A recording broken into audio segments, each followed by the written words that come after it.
আজ সকালে ভাগ্নি যখন স্কুলে যাচ্ছিল, তখন বারবার করে আমার মনে পড়ছিল আমার নিজের স্কুল ডেসের কথা। কারণ আমরা যখন স্কুলে যেতাম, তখন স্কুলে যাওয়ার মজাটাই ছিল আলাদা।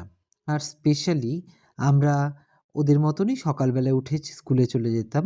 বাট আমাদের সময় অনেক কিছু লিমিটেশন ছিল, যা এখন ওদের টাইমে সেই লিমিটেশনটি নেই বলতে গেলে। ওরা অনেক কিছুই এটাই স্বাভাবিক, কারণ দিন যত যাবে ততই জিনিস বদলাবে।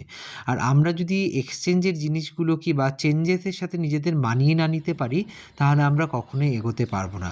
কথা বলতে বলতে ভাগ্নি রেডি হয়ে গেল, তারপর ওকে নিয়ে চলে গেলাম রাস্তায়।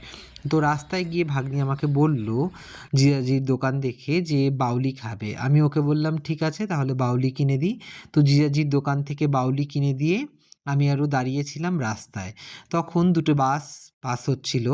তখন এই বাসটি দেখে মনে পড়ছিল আমার কলেজ লাইফের কথা। আর এই বাসটি পাস হওয়ার পর আরেকটি বাস পাস হচ্ছিল, মা বাস, যেটাকে দেখে মনে হচ্ছিল আমাদের স্কুল লাইফের কথা। কারণ মা বাসে চড়েই আমরা বেশিরভাগ সময় স্কুলে যেতাম এবং ওই বাসে প্রচুর মজা করতে করতে আমরা যেতাম।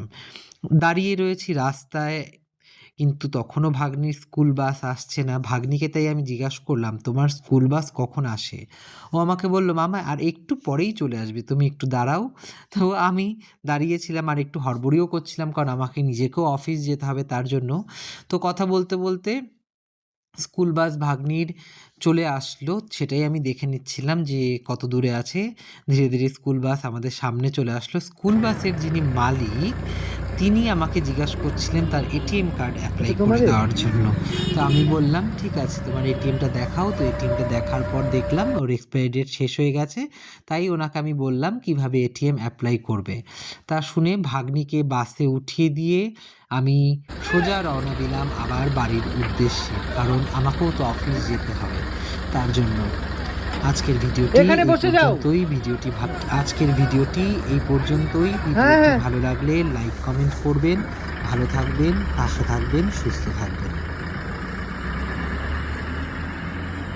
স্কুলের বাসে উঠিয়ে দিয়ে আমি এখন চলে যাচ্ছি বাড়ি, কারণ আমাকে এখন বাড়ি গিয়ে রেডি হতে হবে অফিসের জন্য। অফিসে যেতে হবে আমাকেও। তাই আবার দেখা হবে আপনাদের সাথে অন্য কোনো ভিডিও নিয়ে বা ব্লগ নিয়ে। ভালো থাকবেন, সুস্থ থাকবেন। টাটা।